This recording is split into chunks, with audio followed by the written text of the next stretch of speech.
हे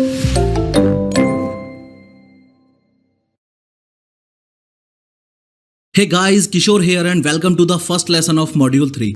पिछले लेसन के साथ मॉड्यूल 2 को फिनिश करते हुए हमने ब्लेंडर के यूजर इंटरफेस के बारे में जाना। लोकेशन रोटेशन स्केल से शुरू करते हुए सबसे पहले हमने 3D व्यू पोर्ट के बारे में सीखा।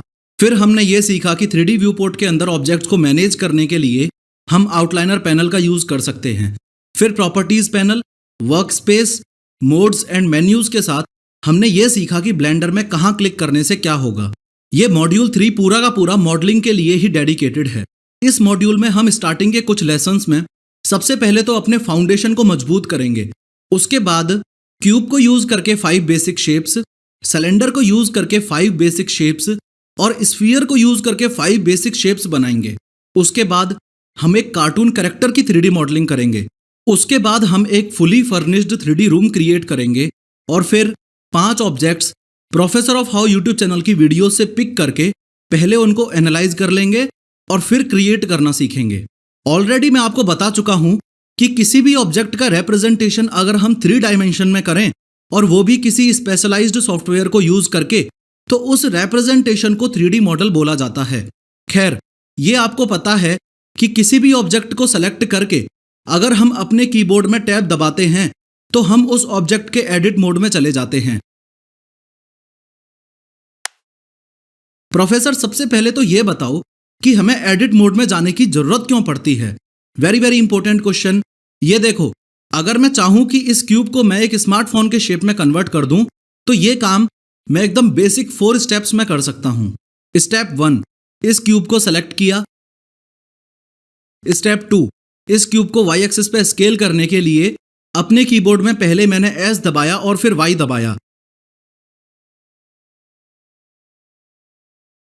स्टेप 3, इस क्यूब को थोड़ा लंबा करने के पर्पज से इसको Z एक्सिस पे स्केल करने के लिए पहले मैंने S दबाया और फिर Z दबाया।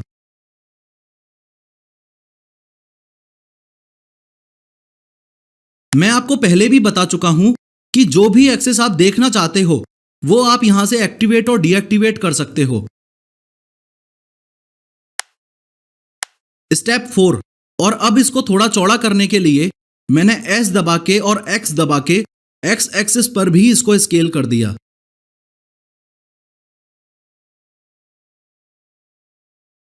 अगर आप स्मार्टफोन की रियल पिक्चर देखोगे तो ये पाओगे कि स्मार्टफोन कॉर्नर्स पे से राउंडेड रहता है। हमने अपने इस स्मार्टफोन को बहुत ही बेसिक सा शेप तो दे दिया, लेकिन क्या इस स्मार्टफोन का बेसिक शेप एग्जैक्टली वैसा हो गया जैसा इस पिक्चर में है? नहीं प्रोफेसर, अपने इस स्मार्टफोन का डायमेंशन तो लगभग फोन जैसा हो गया, लेकिन शेप में रत्ती भर भी मजा नहीं आ रहा है। बस इस बात को समझो कि आपको मजा इसलिए ही नहीं आ रहा क्योंकि आपके पास इस क्यूब के शेप को चेंज करने का फुल कंट्रोल नहीं था। तो जो आपका सवाल था कि हम ऑब्जेक्ट मोड से एडिट मोड में जाते ही क्यों हैं, उसका आंसर यह है कि ऑब्जेक्ट मोड हमें लिमिटेड कंट्रोल देता है, लेकिन एडिट मोड हमें फुल कंट्रोल देता है। एक बार फिर से रिपीट कर दूं कि ऑब्जेक्ट मोड हमें लिमिटेड कंट्रोल देता है, लेकिन एडिट मोड हमें फुल कंट्रोल देता है। क्या बोला? जरा जोर से बोलना। क्या चाहिए? क्या चाहिए? प्रूफ चाहिए? तो उसमें क्या बड़ी बात है? ये लो, अभी आपको प्रूफ दे देता हूं। 1 मिनट के लिए आप मुझे फॉलो मत करना, सिर्फ स्क्रीन पे देखना। जितना शेप हमारा बन चुका है, टैब दबा के मैं इसके एडिट मोड में गया, Alt+A दबा के सब कुछ डीसेलेक्ट किया, इस सेकंड वाले ऑप्शन पे क्लिक करके एज बोर्ड में आया, Shift+LMB दबा के इन चारों एजेस को सेलेक्ट किया,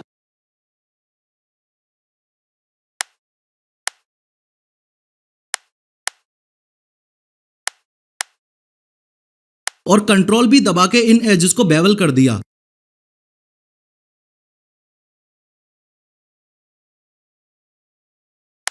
हो गए ना कॉर्नर्स राउंडेड? इस शेप को और ज्यादा परफेक्ट कैसे बनाना है वो हम आगे देख लेंगे, लेकिन फिलहाल आपको प्रूफ तो मिल ही गया ना। एनीवेज, हम ये बात कर रहे थे कि किसी भी ऑब्जेक्ट को सेलेक्ट करके अगर हम टैब दबाते हैं तो एडिट मोड में जा सकते हैं।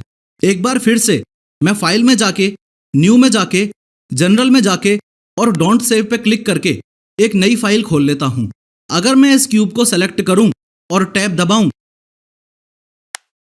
तो 3D व्यू पोर्ट में तो मुझे पता चल ही जाएगा कि मैं एडिट मोड में आ गया, बट मोस्ट इंपॉर्टेंटली यहां भी लिखा हुआ आ जाएगा कि मैं अभी एडिट मोड में हूं। अब वापस से मैं ऑब्जेक्ट मोड में आया और इस कैमरे को सेलेक्ट किया और टैब दबाया तो मैं कैमरे के एडिट मोड में आ गया। एक मिनट, कुछ लफड़ा हो रहा है, एक बार दोबारा ट्राई करता हूं। लेकिन दोबारा ट्राई करने से पहले आपको एक छोटा सा शॉर्टकट बता देता हूं। इस 3D व्यू पोर्ट में आपको सब कुछ सेलेक्ट करना हो तो आप ए शॉर्टकट यूज कर सकते हो। यहां पे ए का मतलब है ऑल। लेकिन अगर आपको सब कुछ डी सेलेक्ट करना हो तो आप ऑल्ट प्लस ए प्रेस कर सकते हो, जो कि सेलेक्ट करने का अपोजिट है। खैर, एक बार हम वापस ट्राई मारते हैं। पहले तो ऑल्ट प्लस ए दबा के सब कुछ डी सेलेक्ट किया